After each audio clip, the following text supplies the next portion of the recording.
Hey, what's going on? My name is Mick, and I'm posting my day trading journey right here on YouTube with complete transparency and honesty. And today I took no trades, but that didn't mean wasn't able to learn and to grow and to actually expand on my knowledge to hopefully be a better trader someday. So, wanted to go over a couple of my ideas, a couple of things I learned today, and kind of work through if they're actually right, how I'm learning them, and get some input and really just see where I'm at and take toll, and then really just kind of move on from here. Um, I don't know about you guys. I did not think today was very fun. Today was kind of boring. I spent a majority of the time just kind of sitting and watching. It kind of felt really choppy, really wicky, not really picking a direction, and I found myself just not interested in any of the price action, so I just sat on the sidelines. And I still feel fine with it. I guess what I'm doing today is I'm able to back test in a sense, so it's kind of what I'm doing here. So a couple of things that I wanted to look into. I guess on a larger time frame, I want to show you kind of what I have charted. So this is the 15-minute time frame, and so what I had charted here in this larger blue box was I had an order block charted there, and I was learning a lot more about order blocks and trying to figure out, I guess, order blocks being kind of the accumulation phase for the smart money, basically taking blocks of orders to accumulate positions, either short or long, followed by a large move or displacement in a certain direction. So I highlighted that section. I had that as an order block or a negative order block because it was followed by the displacement down. So I had kind of had that just on my chart, kept an eye on it.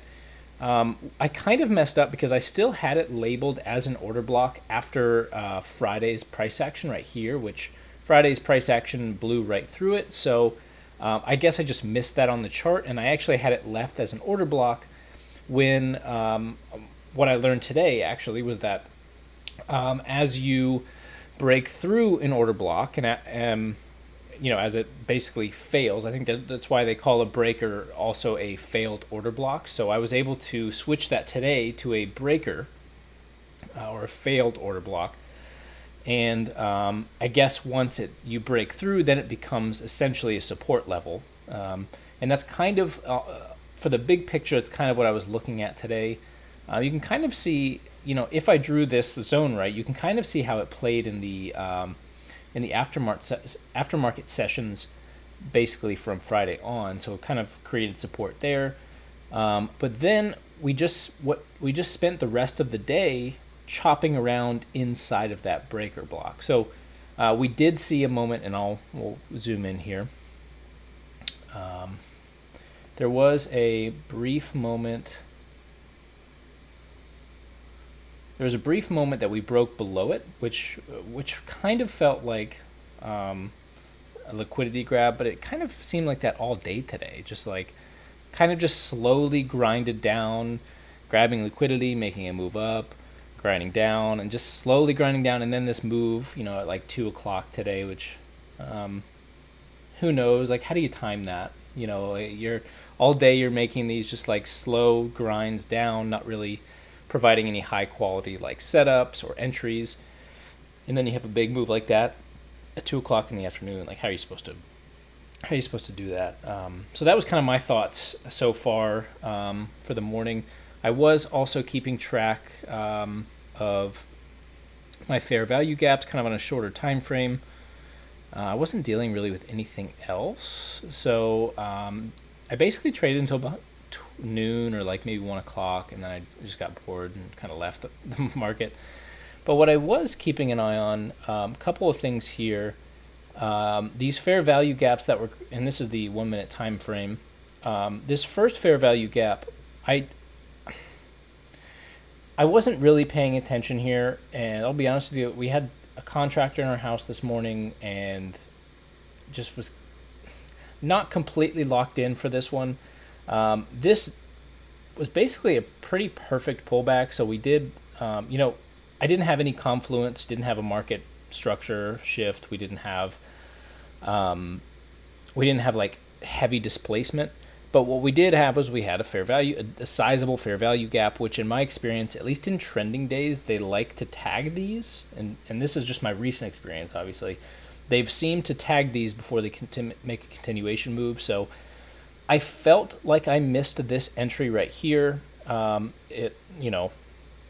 It came right back into the fair value gap, tagged it, and then dropped pretty heavily after that. That was a pretty clean move.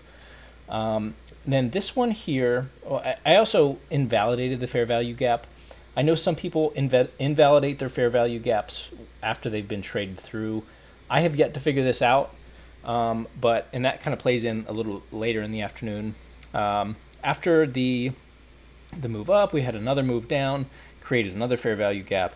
And once again, we looked like we grabbed some liquidity here, came right back up to this fair value gap, tagged it perfectly, and then this, again, these are 1 minute candles, and then had a massive smash, like huge candle here, candle drop. So back to back, 2 fair value gap entries, not a lot of confluence, so again, not great entries. On this one, I don't really have an excuse. It's busy being a dad, and also learning to trade as well. And I was dealing with my daughter, and she was really sleepy, and I had to get her to nap. So I missed this entry as well. It is what it is. And so what we have after that was consolidation, and then the creation of another fair value gap. And so this is where it gets a little bit interesting. This fair value gap, we did trade back up into it, and then kind of consolidated a little bit, broke above it, and then came back down into it. But if you notice, I kind of have them stacked here. So another fair value gap was created right here. And I was looking at this, and this was perplexing me the entire time we were in this range right here trading. These stacked fair value gaps, do they, should I invalidate this first one because we traded through it, or should I use it as a stacked one? At the end of the day, it didn't end up working anyways. We were obviously in a downtrend, and I don't know. I was kind of hoping this fair value gap would come back into play at some point, but maybe I'm drawing these incorrectly, maybe I'm reading it incorrectly. Overall, I just wasn't super excited about the trading today. Obviously, that big move at 2 o'clock was probably the most exciting thing we had. But other than that, I was trying to figure out these fair value gaps. And obviously, as you can see, this big blue line all the way across, that's my breaker. And I thought it was interesting that breaker basically turned into a zone that we ended up essentially trading most of our day in. I thought that was really interesting. So maybe that's something to look into, and maybe how order blocks and breaker blocks can turn into areas of accumulation, which makes sense, right? Because the order block, they're either accumulating or getting rid of positions in orders or in blocks, and then maybe that's the case here. Maybe we have another phase of accumulation, maybe because we're a little bit more bullish, but who knows? I'm still learning, but I wanted to share everything that I was thinking about today, and if it's helpful at all to you guys, or if you guys have any input for me, I'd love to hear it. Otherwise, that's all I have for you. I'll see you guys next time. Peace.